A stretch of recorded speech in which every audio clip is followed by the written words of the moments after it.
If you're here, you probably know that yoga is not just about contorting your body into different shapes for other people to look at.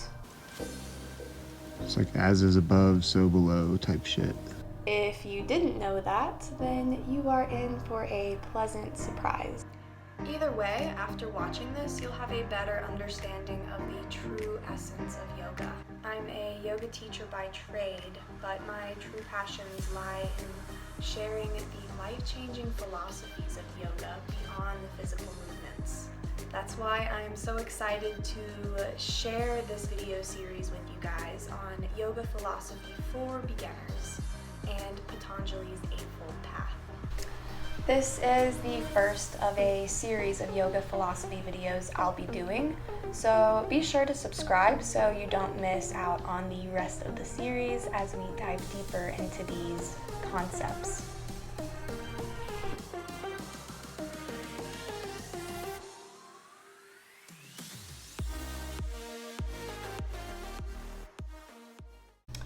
To start, the Yoga Sutra is the guidebook on classical yoga, written by a sage known as Patanjali.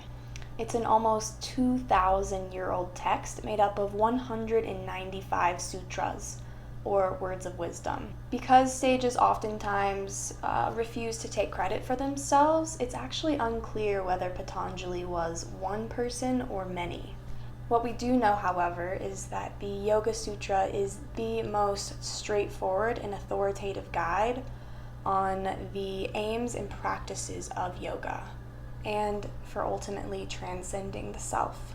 The word yoga means union of mind, body, soul. In the first chapter of the Yoga Sutra, Patanjali initially describes yoga as the ability to direct the mind exclusively toward an object, and sustain that direction without any distraction.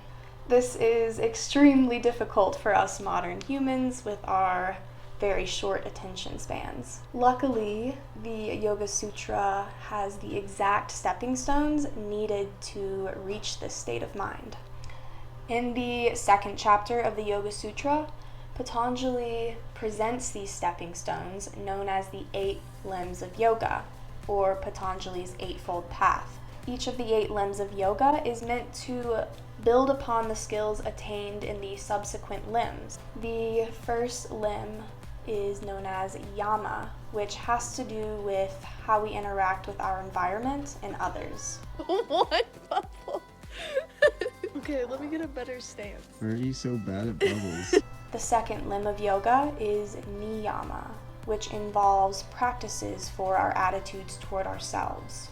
The third limb of yoga is what most Westerners think of when they think of yoga, which is asana, the physical movements we use to take care of our physical being. The fourth limb of yoga is pranayama, or breath work. And at this halfway point, I just want to pause really quick and check in with you guys to see how well I'm explaining this. So if this is all making perfect sense, comment a hell yeah. And if not, comment a I need more clarity and want to dig deeper. The fifth limb is pratyahara, which has to do with withdrawal of the senses. The sixth limb of yoga is dharana, or directing the mind, which leads to the seventh limb of yoga, dhyana, which is essentially meditation. Finally, the eighth limb of yoga is samadhi. This is the final goal of practicing yoga, in which the yogi or yogini transcends the ego and finds bliss in the present moment by seeking truth. And we'll dive deeper into what that really means practically later on in the series. Ooh, in your face. So that's the quick introduction to yoga philosophy for beginners.